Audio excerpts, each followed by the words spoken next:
What made you decide to run? Well, mainly because I wholeheartedly disagree with a lot of how things are being done right now, and I just want to try to do it differently. Okay. What do you bring to the job that would make you a better choice than your opponents? Well, I think that I have a sound mind. I think I have a voice of reason. I'm willing to listen to all of the people, to all of them, and I'm willing to have an open public comment where people can speak longer than 3 minutes so that we're able to hear their voices and hear their ideas and complaints, whatever that may be, so that we can get a better idea of what it is that the people of Amarillo want and need. The wind's a little crazy today. Yes, it is. So what would be the first initiatives you would pursue? As far as if I were elected, Mm-hmm. the first initiatives I would pursue would be to obviously revamp the council meeting time back to a time that is feasible for the majority of citizens who would like to participate in that to attend. A lot of people work 8 to 5, and so 12 o'clock public comment, 1 o'clock meeting, 7 a.m. meeting, those are not good times for people who work 9 to 5 jobs to make it to a meeting. So I would start with changing the meeting time and then revamping the city council policies and procedures as far as the rules of decorum and how the council meetings are structured. And I think that would be my first rule of business, just so that we can get that feedback from the community to find out what their wants and needs are. What rules of decorum would you change? Well, I just think right now, I mean, they've implemented some newer things, like you're not allowed to be boisterous during your comments and things like that. I mean, boisterous could mean anything, and it's just, there's too much of a fine line there. They try to control the things that you say and stuff like that. They say, oh, well, you can't talk about that. Is that related to city business? Freedom of speech is a wonderful thing that we've been given, and I think that people should be able to use that to their ability. Now, I don't think there should be any name calling or foul language used and things like that, and I don't think that that's occurring right now. It just may be some things that this mayor and council disagree with. They cite them as personal attacks and things like that, but in all reality, I don't think they're personal attacks. It's somebody who is a citizen, who is a taxpayer of Amarillo, and they're just coming to voice their concerns. They're coming to voice their grievances because they're upset about whatever that may be. And so I think that they're entitled to say what they want. Now, as far as Jared Miller citing personal attacks and misinformation as reasons to restrict the public comment to where they have. And you're speaking about the city manager, Jared Correct, Miller. yes, Jared Miller, the city manager. As far as him citing the personal attacks and misinformation as reasons for, cutting off the internet broadcast of the public comment portion of the meetings, I think that that's just absurd, because misinformation, I mean, it's their job to correct misinformation, and under the Texas Open Meetings Act, they can respond with factual information. So if the information is misinformation and it's not factual, then why haven't you corrected it rather than cutting off the public comment broadcast so that the rest of Amarillo can see what's really going on at City Hall? And you do acknowledge that they can only respond with factual information to things that aren't on the agenda? Absolutely. I'm certified in the Texas Open Meetings Act, so I understand it fully. Okay. You currently are a plaintiff in 2 lawsuits brought against the city. Correct. The first is a case filed by you and another person in Amarillo, and in it you claim open meetings violations on the part of the city council. Those allegations include 3 city councilors attending, which would be a quorum, attending an Amarillo Economic Development Committee corporation meeting, and also, for example, the council declaring a public hearing closed and not taking public comment. Explain why you brought the suit. Well, I mean, I think kind of what you said summarizes it, but I think that I should probably not comment on that, considering it's pending litigation. There are some things, I'm willing to say, but I don't want to go into the details of the facts of the case because it's pending right now. So I think it's best we just not talk about that. Okay. I have a question about the other lawsuit, and Sure. you can tell me what you can or can't say there. But the second lawsuit is one you filed that seeks an injunction to halt the construction of the multipurpose event venue. Correct. That suit claims that Amarillo and the Economic Development Corporation engaged in an unlawful land swap with Coca-Cola Company, and that the transaction should have been put before the voters. What result would you like to see if you win? Well, The door just kind of... at this point, you know, the result that I would like to see, it's very obvious that this has been drug out till kingdom come, until it's built. At this point, I think that there will be an issue with the purpose of the injunction was to halt the expenditure before it occurred. They had barely broken ground and had not even started putting concrete down whenever I filed this in August of last year. And so it's taken this long, and I still have yet to get a hearing. It's pretty clear that the corruption runs deep and that they're dragging it out. So at the end of the day, it's going to be built. I think at that point I can just hope for the best and hope for the taxpayers' sake that it all works out and it's successful. But what I will say as to what I hope to gain at that point, I think, is there are a lot of someones who will have to answer for this. A lot of someones who have committed criminal acts, and they will have to answer for that. So I think at the end of the day, when it's all said and done, that's going to end up being my main goal, is having those people answer for those crimes that were committed. Okay, and by criminal acts, you're talking about not putting that before the voters? Well, like I said, it's pending litigation right now, so I'm not going to discuss the facts of the case, but it pertains to the criminal acts and breaking the law.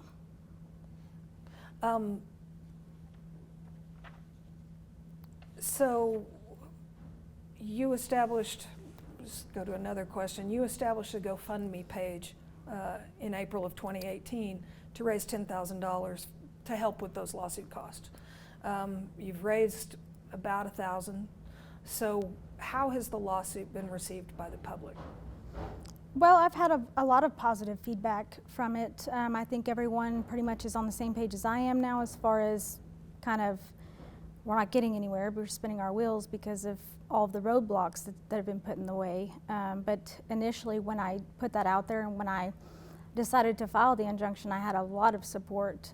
You know, as far as financially, you know, Amarillo is a different breed in that. A lot of them don't want to put their money where their mouth is when it comes to that. Everyone wants to scream and holler about things, but they don't want to put their money where their mouth is. But you know, it was a little understandable, I think, in that instance, only because they did already break ground on it, and it was, in a lot of people's minds, probably a lost cause. So they were like, do I really want to put $50, $100 behind this? Because I don't know if it'll go anywhere. And I can understand that. I want to circle back to something you said about not getting a hearing, and you said the corruption runs deep. Mm-hmm. Are you saying that there's corruption in the district courts based on something filed in Well, Amarillo? You know, it's speculation at this point, mere speculation. But I do believe personally that there is corruption that runs through the district courts here in Amarillo. If you become mayor, would you drop those lawsuits, or how would you approach the multipurpose event venue? Well, I definitely wouldn't drop the lawsuits. Like I said, my ultimate goal is to hold someone or someone's accountable for the actions that have been taken in regards to the, you know, it being illegal. The suit is against the city, though. How would you be mayor of Amarillo? Well, and I don't know. I'll cross that bridge when I get there. But I don't know that there is anything illegal per se about having a lawsuit against that. Now, if there was something that needed to be voted on by the council, clearly I would have to abstain from that vote. But I don't see any reason to drop it just because I would become mayor. People have still committed criminal acts, and they need to be held accountable regardless. I have to say they're still alleged criminal Alleged, attacks. correct. Thank you for correcting me. Let's move on to another topic. Single-member districts. How do you feel about those? You know, I kind of have mixed emotions about it. I think right now, if you were to ask me with the information that I have, I would say that I'm for them, simply because I think that it gives you that direct representation. You have a direct individual that you can rely on to represent your area of town. And those individuals can be, you know, reelected or not reelected if they're not representing your area. So I think it really helps to get that geographic representation for the constituents, and so I think it's important, but I hear that there are some downsides to it. I have not researched the matter enough to say I'm definitely going for it, but I think right now I'm supportive of it. Okay. Some have claimed that the mayor and council are paying attention to some areas of town and neglecting others. Correct. North Heights and other areas have been named. Where, in your opinion, is that happening, and what would you do differently, and how would you fund it? Where is the neglect, the Yes. neglected areas of Yes. town? I believe, I mean, well, pretty much everywhere is being neglected besides downtown, in my opinion, but mainly the North Heights area, the east side of town. I think that there are a lot of decisions that have been made that were not prioritized necessarily. The Thompson Park pool closed down, and that's a sad deal for that side of town, because that's all that they have over there to do. I mean, they've given them a couple of splash pads and things like that, but it's not the same thing. I mean, that's all those kids have over there. So I think that there definitely needs to be even focus throughout the city on all areas of the city, but we need to reorganize and prioritize those items and handle them in the order that they should be prioritized, rather than just things that we want, like a ballpark or whatever that may be. I think that we need to really look at the budget, and we need to scrutinize it and cut out all of the waste. Not jobs, but cut the waste where we're spending wastefully. I believe that our city government should not be spending money on items that are not the role of city government. For example? Well, For example. the ballpark, for example. I mean, we could sit here and pick apart what pot of money that comes from all day long, but the reality of it is, you know, I mean, think about the drainage fee. Just yesterday, we had all kinds of flooding. They've been collecting this drainage fee for 5 years now, but we've seen little to no improvement in the drainage area. They started collecting a new drainage fee. So essentially what they did was the budget that was already set aside for drainage kind of got rolled back into the general fund, and this new little fee they're collecting, well, this is all we have now, guys, and nothing's been fixed. So, you know, I think that if we are to cut out the wasteful spending and we're able to go in and reorganize and prioritize some of that, I think that there will be more money in the budget for some of these areas, like the north side and the pool, and, you know, just all areas of town that need improvement that have been neglected while they've been putting so much focus on downtown. Beyond the multi-purpose event venue, give me an example of where you see waste. Well, let's just talk about the building behind the Civic Center that was just purchased from money from the Civic Center Fund. That building was valued on PRAD at $143,000. Now, PRAD's not always accurate, I know that, but it's not off by several hundreds of thousands of dollars. The city purchased that building for $700,000 when it was appraised near $143,000. So that's wasteful spending. That's poor math and bad decisions. I mean, these are taxpayer dollars we're talking about. This money does not belong to the mayor and council. It doesn't belong to the city manager. This belongs to the taxpayers, and that was a poor financial decision. And not to mention the use of the building. I mean, the building, they said, there's going to be used for storage of tables and chairs from the Civic Center. Well, let's just talk about the entire city block we have across the street of empty retail space that's been sitting vacant for over a year. What about that? It's all empty. No one's rented it out. Why couldn't we just put those over there for the time being? Because from what I understand, it's just a temporary space for them to store those items. After that, there was talk about using it for future development in downtown, which, if you look at the module that they have from years ago when they did their strategic plan, it was set to have a parking garage there. So I would imagine that would be their next move, to have another paid parking garage. And actually, the parking garage was to be on the City Hall Well, property. there's 3 different modules. I don't know which one that you've seen, but the one I've seen, it sits right there where that's at. So Joe Bob McCart, who's a big downtown investor, he owned that property. And so I believe that, you know, that was part of why we paid so much for it. Speculation. I mean, I don't know. And just to clarify, Joe Bob McCart is a real estate investor, but he's a commercial real estate broker. Well, so I couldn't tell you. All I know is that Joe Bob McCart is a jack of all trades. He's business partners with the mayor's husband. He has been in the past at least, and so he's a jack of all trades. He does a lot of different things. I mean, I can't say that that's his one sole job title. So are you connecting him being business partners with the mayor's husband to some kind of malfeasance? I couldn't say. I really don't know. I mean, it's speculation, you know, but if it looks like a duck and it walks like a duck, probably is a duck. At what point does your responsibility as a candidate become that you find out what's the truth before you put out speculation? Well, I don't put it out there. I mean, I specifically say that it's speculation. Yeah, but you've made several claims that putting them out there before you actually find out if they're correct, you know the way the internet works and everything else. Which claims are you referring to? The open meetings, you did not say alleged. You acknowledged they were alleged. Correct. You just now said if it looks like a duck and quacks like a duck, then it. Well, as regarding the relationship between the current mayor's husband, and Joe Bob McCart. Right. So what I will say that I have researched, and that is a fact, is that they were at some point business partners, and that's a fact. It's on paper.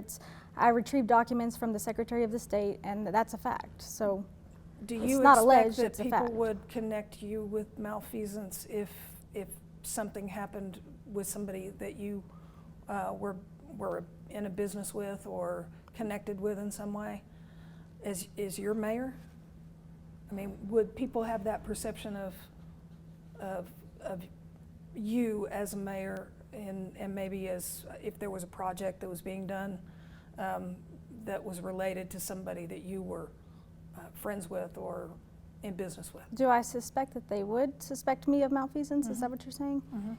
I don't plan to partake in anything like that. I don't foresee that ever happening, so I don't think that would ever even be a question. But, you know, I mean, I can't say what people might think in the future.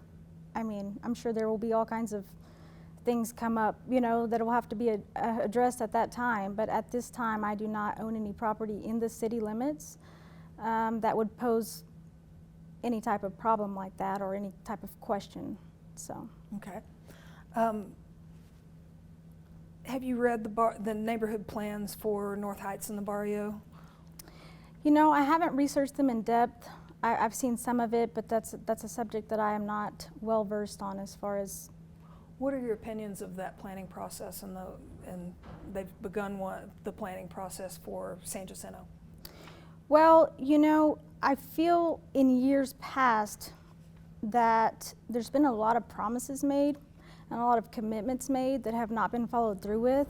And I'm not saying that they are necessarily breaking those promises, but what I am saying is that it's been a long time since these folks have been waiting for what they've been promised, and I just feel it keeps getting put off, and they just keep telling them, you know, hey, we're working on it, we got a plan for you. But I have not physically seen any changes, and so that's concerning. But I think that there are some areas of it that could probably be revised. I can't recall right at this moment, but definitely to expedite the process and shift some of that focus over there rather than downtown.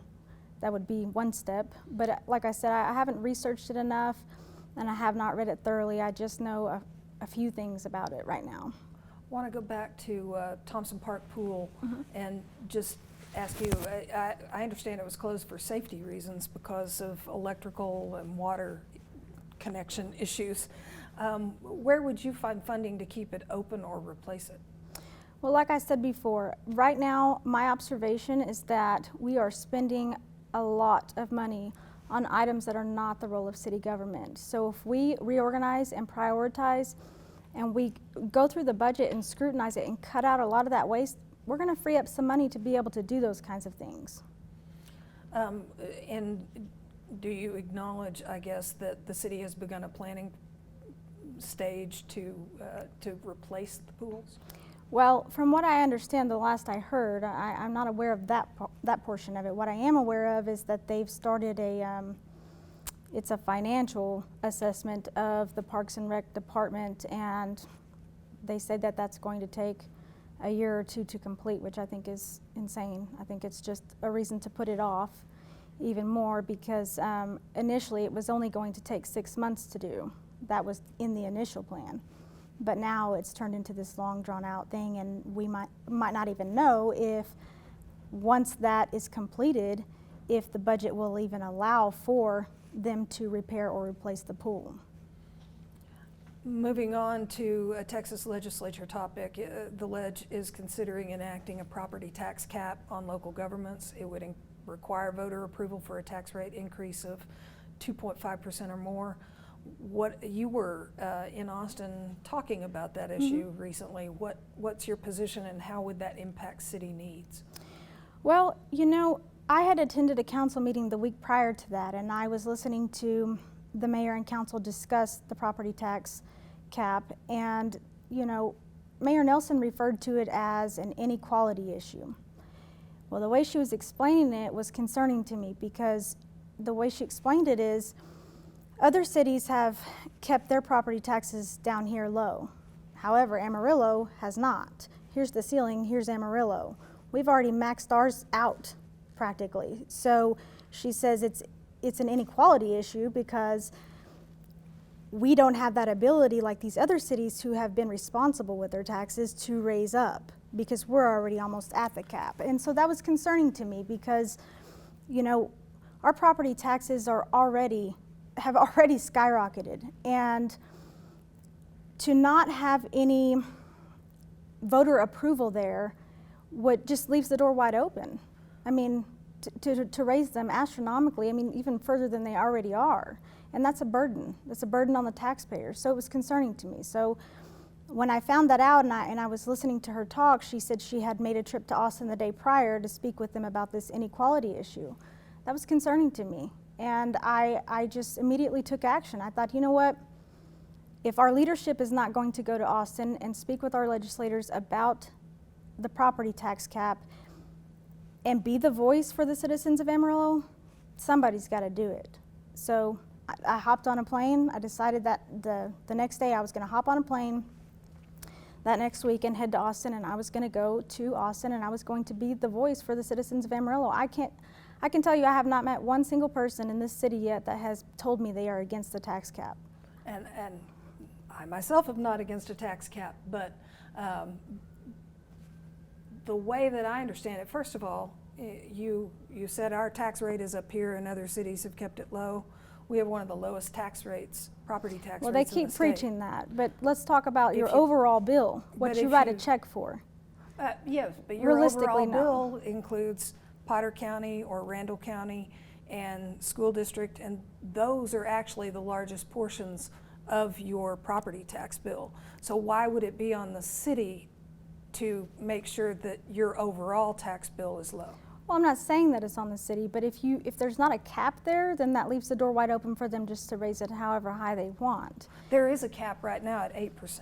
Right, I understand that, but do you see what I'm saying? I do. I mean, it's not allowing the voters to make the decision, and I mean, it is our tax dollars, so we should be able to decide. Right, and I want to go back to saying ours is a low rate, because the other thing I believe, as far as what I understand the explanation of inequality to be, would be that cities with a higher tax rate, their jump to 2.5% would be a larger amount of money than the 2.5% that Amarillo could charge based on its low tax rate. Right. So well, do you think that could be interpreted, I think, either way. Right. Do you think that would hamstring the city, though, to go to voters for smaller amounts, since there are only certain election days you can have a year? Well, no, I mean, let's be clear that the tax cap there's no revenue cap. The revenue still comes in and it's still the same. That doesn't hamper them at all. So there's no cap on the revenue. So the revenue still comes in and they're still able to spend that. So I don't think it would hamper things at all. Yeah, I believe you must be referring to the increased revenue, like year over year when property values go up? Okay, thanks. What public safety improvements would you make? Well, I think we need more policing to strengthen, the relationship between the police officers and the members of the community. I think that the first thing I would do is probably talk to the police chief and see what it is that he needs, to make the decision more effective. And as far as funding the public safety, he would have to tell me what it is they need. I hear all kinds of things, but I really don't know. I'd like to hear it from him to see what it is he needs in order to do his job efficiently and effectively, and for his team to do as well. How would you have handled the homeless camp that formed on the northern edge of downtown, and what ideas do you have about helping the homeless here, and how would you pay for those ideas? Well, homelessness it's not only an issue of urban blight, but it's also a health and safety issue. We have tent encampments all over the city still to this day, even after the ordinance was passed. And that causes a health and safety issue. It also does not look good on Amarillo when people come to visit. But did you know that 20% of homeless people are veterans? And that really hits home for me. My grandfather was in the military. It hits home for me. And so we need to understand that people are more than eyesores. That's something we really need to understand. So I feel that we can be compassionate and efficient, but firm at the same time. The ordinance that was passed that everyone's up in arms about is unsettling to me because it prohibits people from camping on their own private property. The Constitution protects us there with our property rights. We should be able to do as we please on our property, especially if we want to pitch a tent in the backyard and let our kids camp for 3 days if we feel like it. So the personal property part of that ordinance I definitely do not agree with. And as far as implementing a plan to help reduce the homelessness, that is something high on my priority list. I plan to implement a full-on comprehensive plan that addresses the homelessness, that will reduce it dramatically, and that also addresses all of the issues that come along with that. Now, as far as funding that, Amarillo is one of the most generous and diverse cities I've ever been to in my life. And I think that if I work with businesses and entrepreneurs and foundations and organizations, I think that all of them will come together. As long as we have that unity and we're able to bridge those divisions, I think that they will come together and we will be able to solve this problem at little to no cost to the taxpayers. I strongly believe that will be the case. And if not, you know what, we'll figure it out, because like I said, these people are more than eyesores and we've got to do something about it. We can't just leave them out there. Some people want to be homeless, and I understand that. What do you think of the Amarillo Housing First project that was begun? Do you mean the Coming Home project? Is that what you're referring to? Yes. I really don't know enough about it. I looked into it a little bit, and I'm not sure that I'm 100% certain as to the facts of it. The way I read the article, it stated that they were going to house 25 homeless people. I don't know if that was just at that time or if that was overall the whole program. We have over 2,000 homeless people in Amarillo, to my knowledge. I'm not sure. I have not checked the facts on that, but last I checked, it was 2,000 people. 25 people out of 2,000 is not going to make a dent in things. So that's a concern if the 2,000 number is in fact correct. And I don't know that number. What I do know is that it's a pilot program, so it may be limited on what can be done in the first year. Right, and I just understand that they work on getting these 25 homeless housed and then getting them on their feet, the essentials that they need. Okay. such as dishes and so forth. And I think that's great. I think that it's great that we've taken that initiative. I just don't know what we're going to do about the rest of them.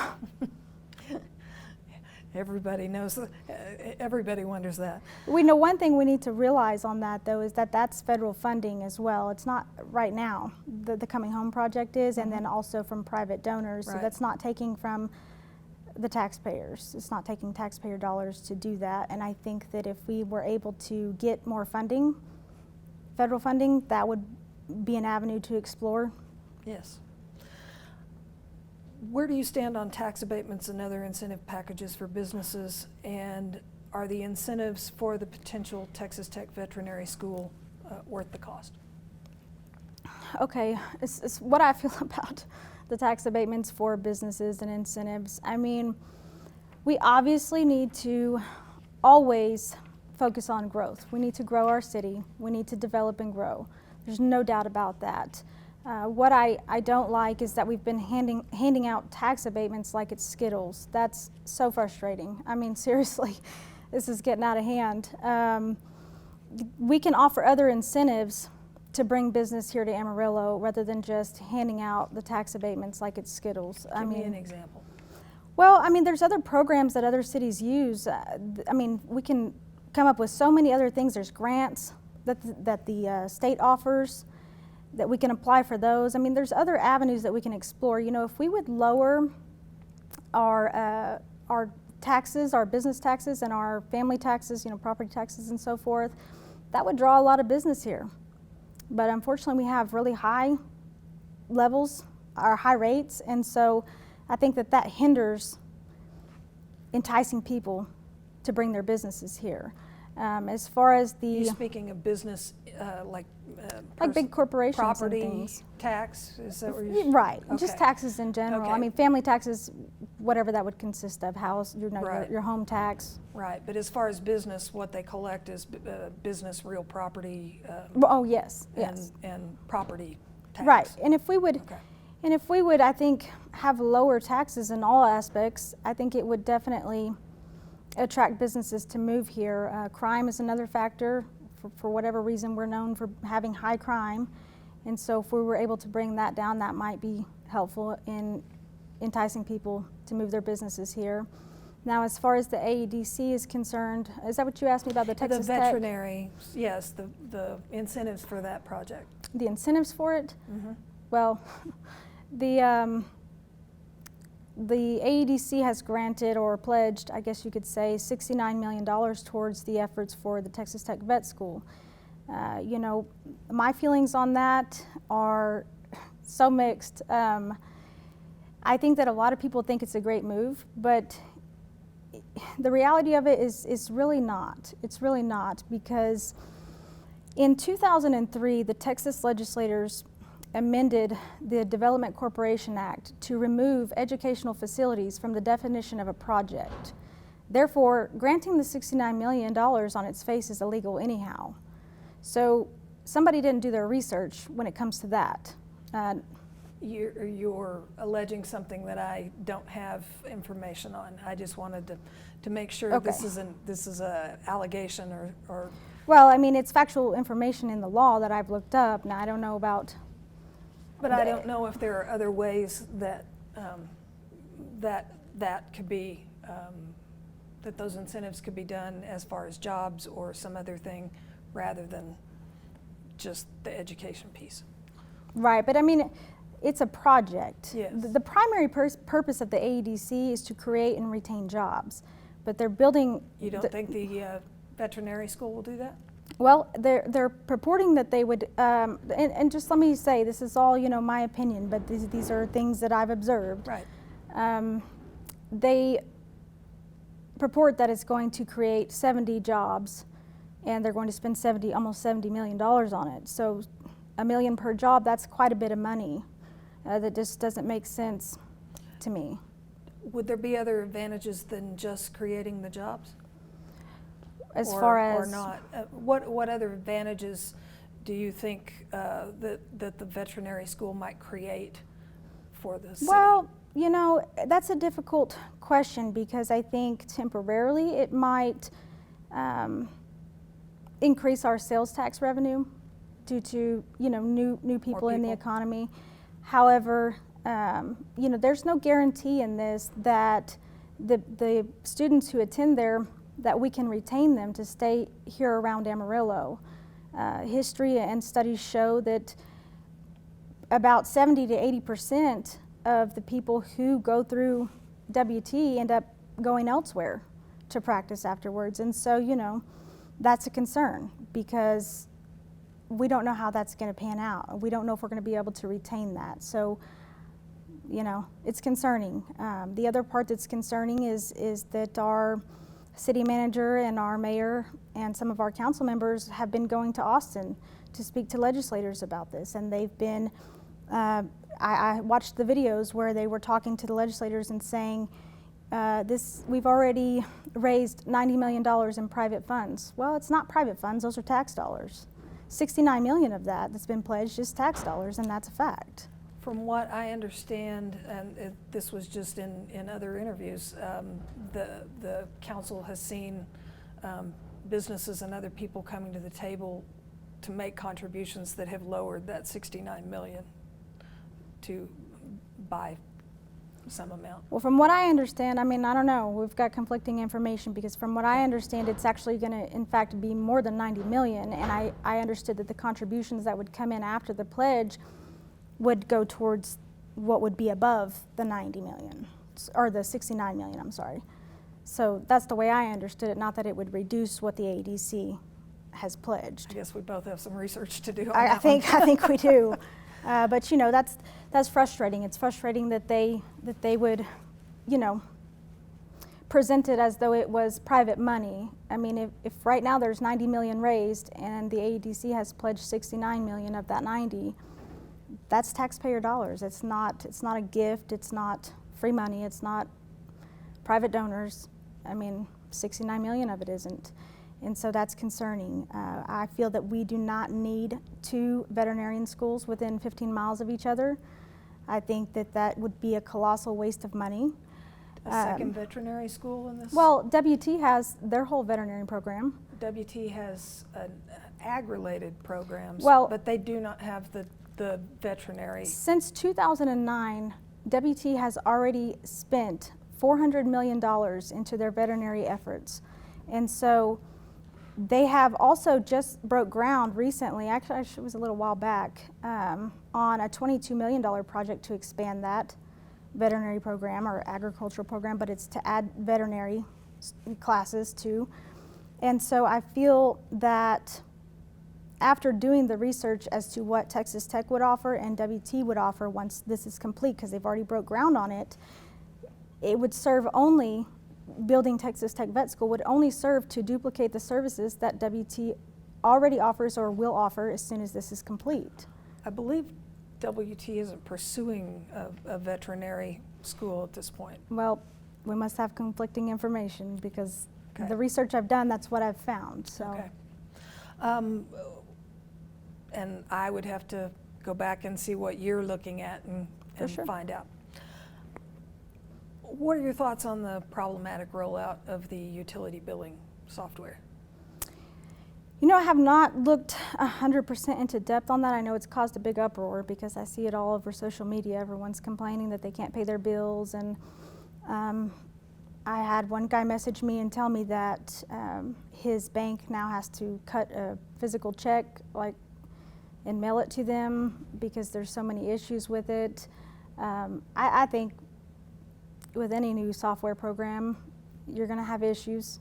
I wish that they had probably tested this out before they just launched it because it's causing a lot of problems with people being late on their bills or getting their bill on the day that it's due and whatnot. And I don't know if they're charging late fees. I don't know. They've waived late fees.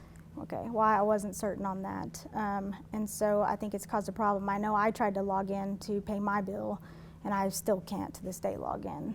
It's caused a problem, but I don't know. I don't know what the end result will be. I hope they get it fixed, but there's going to be issues. It's electronics. It's, that's just how technology. it goes. Mm-hmm. It's great sometimes.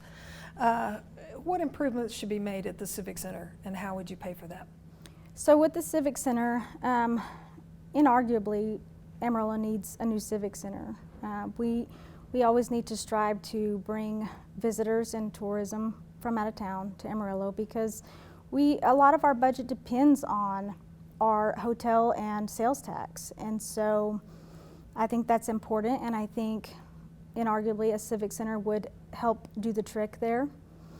The cost, I think, is going to be a high one for that project. I hate to say I wish we would have done this and that, but in reality I wish we would have built a civic center rather than a baseball stadium. I think if they built a civic center and then they still had the funds to do a baseball stadium, then they could have done that. But I think in order to attract those big name artists to come here, we need to have a venue that is large enough to hold a capacity, that would accommodate that many people coming to visit to see that artist. And so in order to attract those artists, we need to have a bigger, better venue. It's a big ticket item, so would you take that to the voters? Yes, absolutely, absolutely. The current mayor and council have taken heat from moving council meetings, and you mentioned that. How would you make it different? Because it's difficult to pick a time. Well, I really always want to hear feedback from the community to see what's best for them, what their wants and needs are. And it's hard to gauge everybody, but I think I would take the method, and I think I would use this method in a lot of the decisions made, ones that were difficult, but something that you don't go put on a ballot because it's too costly. I think what we could do is hold several town hall meetings on all areas of town and get the feedback from those citizens to see what time works best for them, and then majority rules, and that's how we would do it. I think that's the best way to go about it. My common sense tells me probably 6 o'clock in the evening is the best time, but I don't know. Yeah, it's a toss-up sometimes. Yeah. How do you pay for new growth while still maintaining existing infrastructure, and should developers pay more of the cost of growth? I'm sorry, could you repeat the question? How do you maintain? How do you pay for new growth while still maintaining the existing infrastructure, and should developers pay more of the cost of that growth? Well, that's a tough question, because our council has spent so much money right now that we're really going to be limited, especially if I'm elected. We're going to be limited because a lot of the budget and a lot of the AEDC money has now been pledged and gone. So that's going to be a difficult thing. I think that we will have to rely a lot on private development for a lot of things. And as far as there's ways. Where there's a will, there's a way. We'll figure it out. We just need to make sure that we're making, fiscally responsible decisions, and we're not just getting out of hand with the spending. As far as, what did you say, the developers, should they pay more of the cost of growth? Like, how do you mean? For the infrastructure, or well, what? The city pays to get utilities to the edge of a development, like of a new neighborhood, and then the developer pays for the utilities inside that, mile. On its face, I'm going to say probably so. I think they should soak up some of that. I don't know. I have to see the numbers and the project. I think it would just depend. I think where I have concerns, I'll just give you an example, is like downtown. They've been collecting these drainage fees for 5 years now. And downtown, there was a lot of money spent tearing up Buchanan Street and laying out the drainage and everything for the ballpark. And so I feel like a lot of that budget was spent towards that instead of all over the city where we need it, where we're having flooding up and down, I don't know, let's say Soncy and 45th all the way to Washington. We're having some severe flooding there and things that need to be done. A few months back, well, it was quite a while back, last year sometime, there was some major flooding issues, and there was a home addition behind Walmart and Lowe's on Gem Lake Road. And there was a big ravine back there that just completely collapsed in. Now, this was the city's duty. They were already supposed to have fixed this drainage problem back there, and they failed to do that. And so that whole side of their houses just caved into there. And their lawn, some of their lawns were completely just cut off all the way and just smushed down into the ground, almost all the way up to their back doors. I mean, that was a huge problem. I remember I visited that scene the day that it happened, and I remember there being about 40 to 50 city vehicles out there hauling sandbags and, you know, trying to play damage control. I mean, that's concerning that we chose to spend those fees downtown rather than around the town where we need it. I think that we really need to work on prioritizing things, because that's one thing I feel we're really lacking right now. We've got to put some of these things like that at a higher priority than a ballpark.